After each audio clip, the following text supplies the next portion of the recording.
사람을 보는 하나님의 마음을 단적으로 묘사한 구절이 성경에 어디 있느냐 하면 마른 막대기도 꺾지 아니하시고 꺼져가는 심지도 끄지 아니하시는 하나님. 여러분, 사람은 마른 막대기를 그냥 꺾어버리고 그냥 불나공이에 넣어버립니다. 그렇죠? 꺼져가는 심지에는 희망조차 주지 않습니다. 그런데 하나님은 그 마른 막대기를 꺾지 아니하시고 그 막대기에서 다시 사게 나게 하시는 분이시고 꺼져가는 그 심지의 불길을 달리 다시 올리시는 분이시다. 그러면 하나님은 우리의 약한 부분, 우리의 부족한 부분, 그 모든 것을 용납하실 뿐만 아니라 약함을 강하게 하시고 부족함을 풍성하게 채워주시는 분. 그래서 우리는 하나님의 은혜로 말미암아 호흡하며 살며 기동하고 있다고 말씀하셨습니다. 우리가 살아있다는 그 자체가 하나님의 빛을 발하는 도구라 그러면 오늘 우리는 그리스도 예수 안에서 신앙생활을 해 나가고 있습니다. 신앙생활을 하고 있기 때문에 우리는 당연히 하나님의 빛을 발하는 사람이고 하나님의 평안을 이곳에 전해주는 사람이 되어야 됩니다. 그래서 우리는 성경을 읽다가 빛이라는 말이나 평안이라는 말이나 풍성함이라는 말을 다 들으면 이게 무조건 다 좋아요. 다 좋아서 우리는 그것을 더 사모하게 되어지고 그리고 그것을 더 원합니다. 반면에 어둠이라는 말이 등장하든지 환란이라는 말이 등장하면 웬일인지 앞뒤 생각 안 하고 우리는 무조건 그것이 싫어요. 우리 가까이 오지 못하도록 내 가까이 오지 아니했으면 좋겠다라고 생각하는데 이사야 45장에 보면 하나님 이렇게 말씀하셨습니다. 나는 빛도 짓고 어둠도 창조하고 평안도 짓고 환란도 창조하는 빛도 어둠도 평안도 환란도 다 하나님의 창조물이라는 얘기입니다. 여러분, 어둠과 환란이라고 하는 것을 우리는 이미 싫어하고 멀리하는 그 선입견을 가지고 있는데 만약에 우리가 살아가고 있는 이 지구상에 밤이 없는 낮 시간만 계속 되어진다 그러면 어떤 일이 벌어질까 여러분 생각을 한번 해보셨습니까? 밤이 없으면 어떻게 될까? 밤이 없으면 여러분 밤이 없으면 첫째는 식물이 나뭇잎이 광합성을 제대로 할 수 없다고 합니다. 광합성은 낮 시간에 하는 것인데 밤이 없어지면 광합성을 제대로 못한대요. 왜냐하면 나뭇잎도 쉬어줘야 되는데 쉬지를 못하기 때문에 광합성을 너무 과하게 해서 잎이 황변 현상이 일어난다 그럽니다. 동시에 개화를 못한대요. 꽃을 피우지 못한대요. 결국 열매가 없대요. 그러면 밤이 없으면 식물이 살아갈 수 없습니다. 식물이 살아갈 수 없으면 동물도 살아갈 수 없습니다. 여러분, 식물과 동물이 살지 못하는 그곳에는 사람도 살아가지 못해요. 그래서 밤 시간을 생명의 리듬이라고 얘기합니다. 우리가 잠자는 시간인데 그 밤 시간이 생명에 있어서는 리듬과 같은 시간이다. 그러면 우리 삶 가운데 하나님께서 어둠과 환란을 창조하셨던 이유도 뭐냐면 그 어둠과 환란을 통해서 하나님은 우리에게 뭔가 리듬을 실어주기 위함이라는 얘기죠. 어둠과 환란은 하나님 앞에 용도가 다 있다는 얘기입니다. 여러분, 칼날이 정말 예리하게 반듯하게 서 있기 위해서는 칼등이 있어야 돼요. 그죠? 칼등이 없는 칼날은 없습니다. 그러면 우리가 하나님의 은혜 가운데, 하나님의 은총 가운데, 하나님의 부귀 가운데 하나님의 빛으로서 이 땅을 살아가기 위해서는 그 반대의 것도 하나님 이미 만들어 놓으시고 사용을 하신다는 얘기죠.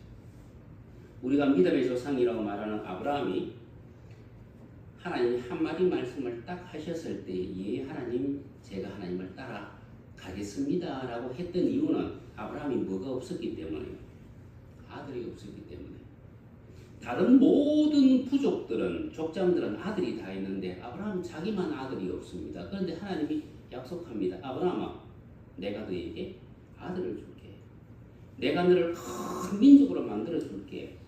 여러분 내가 지금 가지지 못한 그것을 하나님이 주시고 그것을 확장시켜 나가고 다른 부족들보다 다른 민족들보다 더 크게 만들어 주신다는데 따라 나서지 않을 사람이 어디에 있습니까? 어떻게 보면 아브라함이 75세가 될 때까지 아들을 낳지 못했던 그것이 아브라함으로 하여금 하나님을 따라갈 수 있는 열정을 그에게 심어줬다는 얘기죠. 이스라엘 백성들이 애굽에서 고역을 당하고 있습니다. 성경은 이렇게 기록하고 있습니다.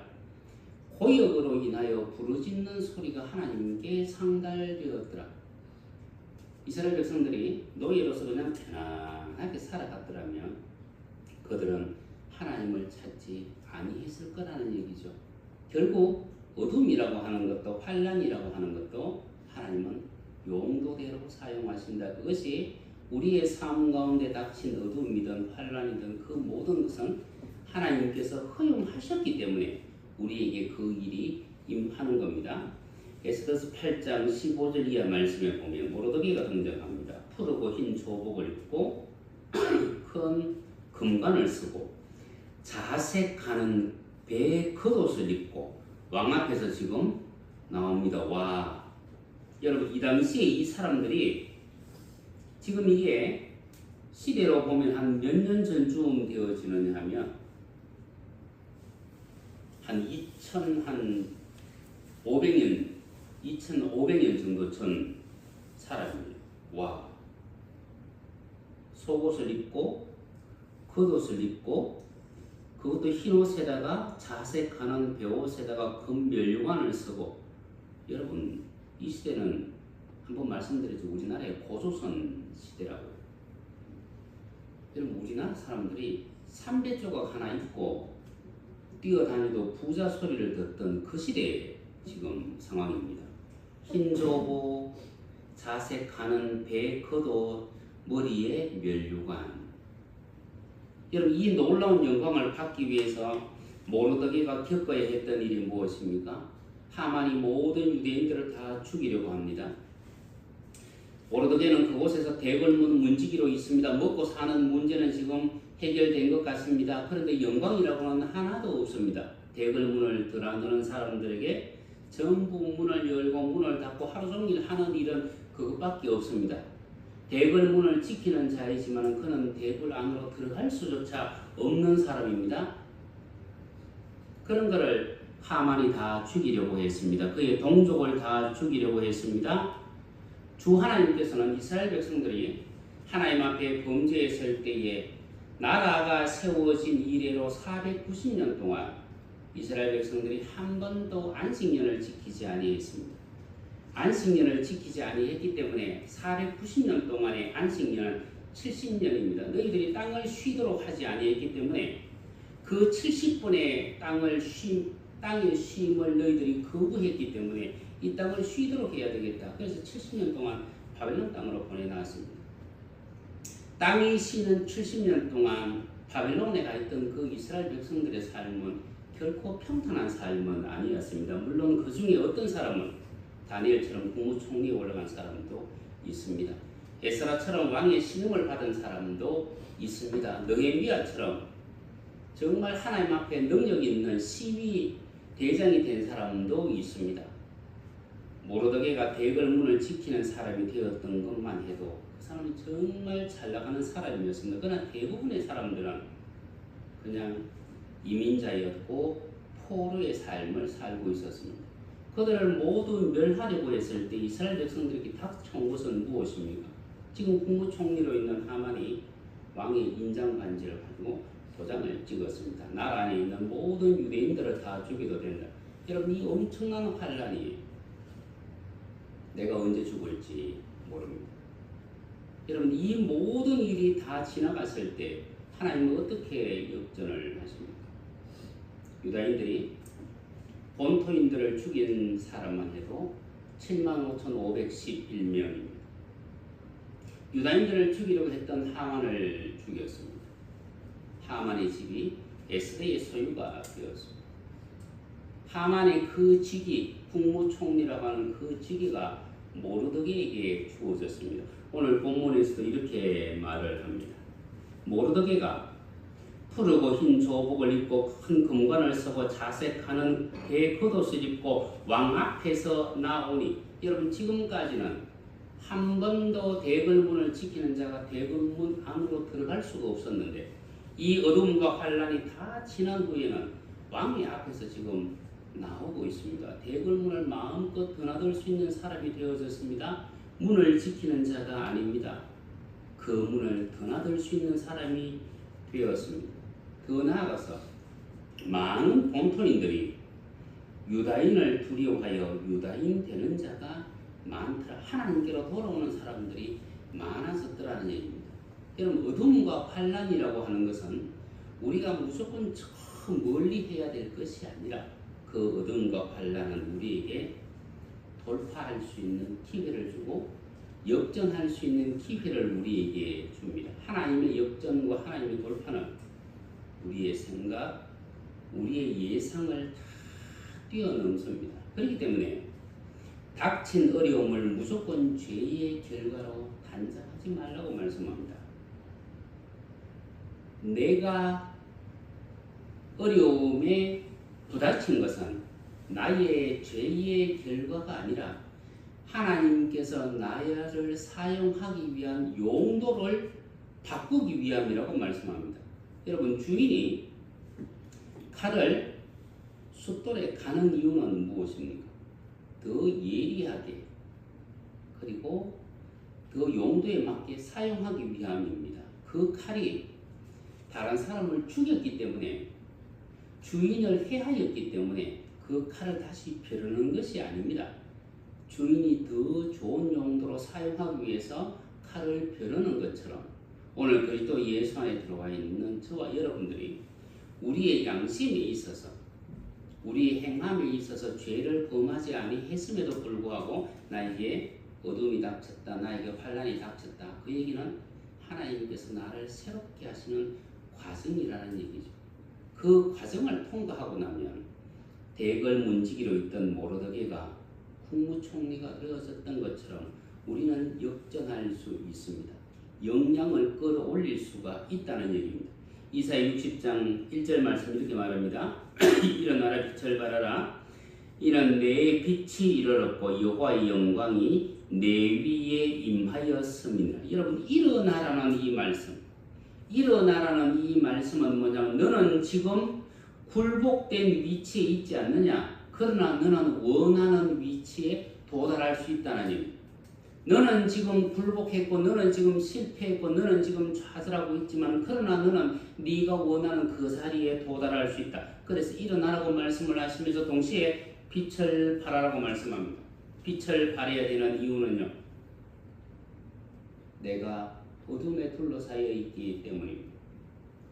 여러분 어둠이라고 하는 것은 우리에게 문제를 가져오지만 동시에 우리가 빛을 발할 수 있는 근거를 마련해주고 우리에게 상급받을 기회를 만들어 줍니다.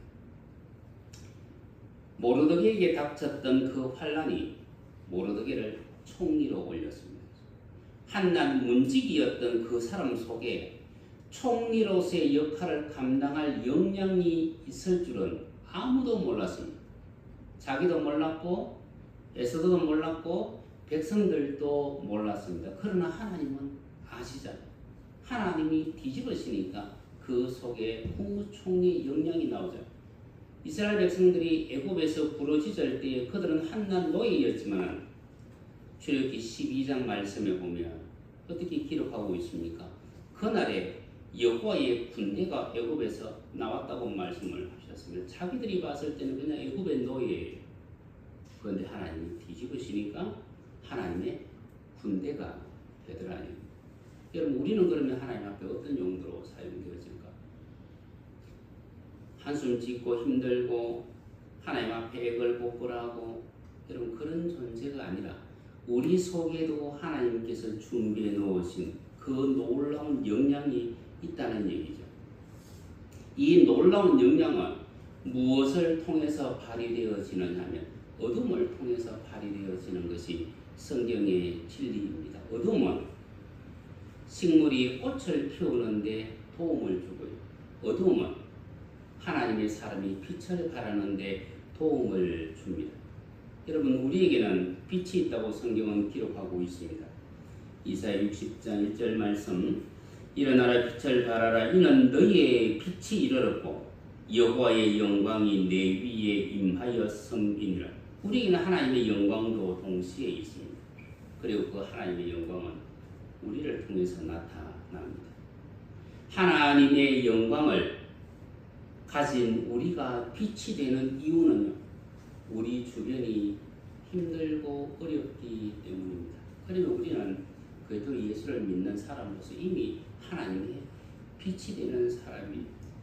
어둠이 있어서 우리가 빛을 발할 수 있고, 빛을 발하기 때문에 우리가 상급을 받을 수가 있습니다. 여러분, 이 어둠이 때로는 우리를 두렵게 하고, 때로는 우리를 하여금 눈물 짓게 하고, 때로는 우리를 멈춰서게 합니다. 내가 그리스도 예수 안에서 신앙생활을 하다가 어느 순간 내 마음속에 두려움이 왔다. 어느 순간 내 마음속에 하나님에 대한 불신과 그리고 한숨이 왔다. 어느 순간 내가 전진하지 못하고 멈췄었다는 얘기는 내가 어둠 속에 있다는 얘기입니다. 그러나 그리스도 예수의 사람은 그 어둠 속에 결코 오래 있지 않습니다. 왜냐하면 우리는 하나님의 말씀을 통해서 항상 희망을 보기 때문입니다. 우리 주 예수 그리스도께서 십자가에 달리시기 위해서 정말 우리가 별로 좋아하지 않는 세 사람이 반드시 필요했습니다. 첫 번째는 누가 필요합니까? 가룟 유다가 필요합니다. 예수님을 재판정으로 내몰아야 되기 때문입니다.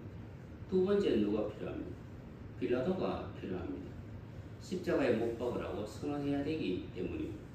세 번째는 누가 필요합니까? 로마 군병 롱기누스가 필요합니다. 창으로 예수님의 심장을 파열시켜야 되기 때문입니다. 여러분, 우리는 가룟 유다도 싫어해요. 빌라도도 싫어해요. 롱기누스도 싫어해요. 그런데 주님은 단적으로 예수님을 팔려는 생각을 가지고 지금 자기 앞에 나와 있는 가룟 유다를 향하여 무엇이라고 부르냐 하면 친구여 라고 부르죠. 친구여, 친구여, 너희의 하려는 그 일을 속히 행하라. 그런데 여러분, 마태복음에서 주님이 이미 말씀하셨습니다. 사람이 친구를 위하여 목숨을 잃으면 이에서 더 큰 사랑이 없나니 라고 말씀하셨던 주님께서 자기의 그 말씀을 들었던 그 가룟 유다를 지금 앞에 놓고 가룟 유다의 마음속에는 예수님을 팔려는 생각을 가지고 있는데 그를 향하여 친구라고 불렀습니다. 너는 나를 팔려는 생각을 가지고 있지만 나는 너를 위해서 목숨을 내어놓을 수 있다. 이것이 우리 주 예수 그리스도의 사랑이고, 또한 이 사랑을 주님은 우리에게 본받으라고 말씀하고 있습니다.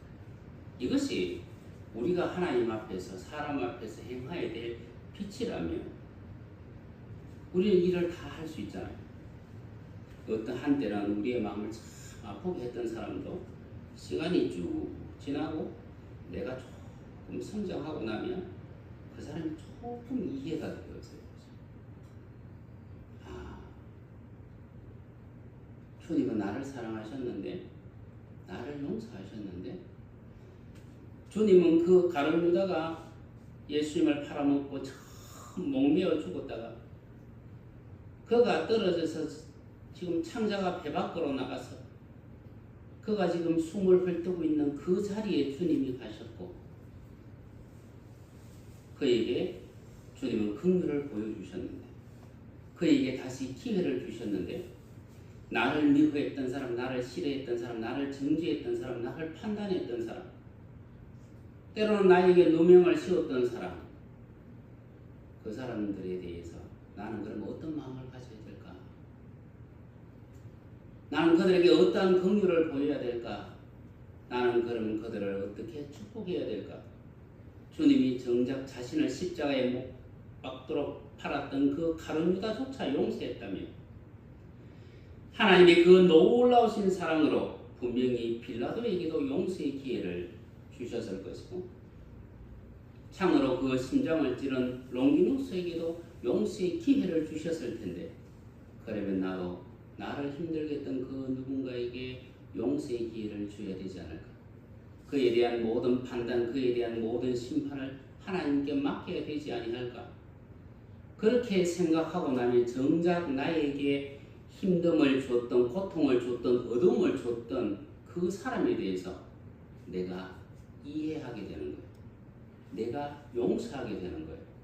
그러면서 한편으로 그 일이 있었기 때문에 내가 이렇게 성숙했구나. 그 일이 있었기 때문에 내가 하나님의 마음을 더 많이 알아가는구나. 그 일이 있었기 때문에 앞으로 그 누군가를 내가 더 많이 용납하고 더 많이 사랑할 수 있겠구나. 그래서 여러분, 우리를 힘들게 했던 그 어둠조차 하나님 앞에 쓰임새가 있었다는 것을 알면 오늘도 우리가 하나님의 관심 아래 있고 하나님의 그 눈이 항상 우리를 향하고 있음을, 동시에 하나님은 언제든지 우리를 역전시키실 수 있고 돌파시키실 수 있다는 그 확고한 믿음을 또 한 번 더 가지게 될 것입니다.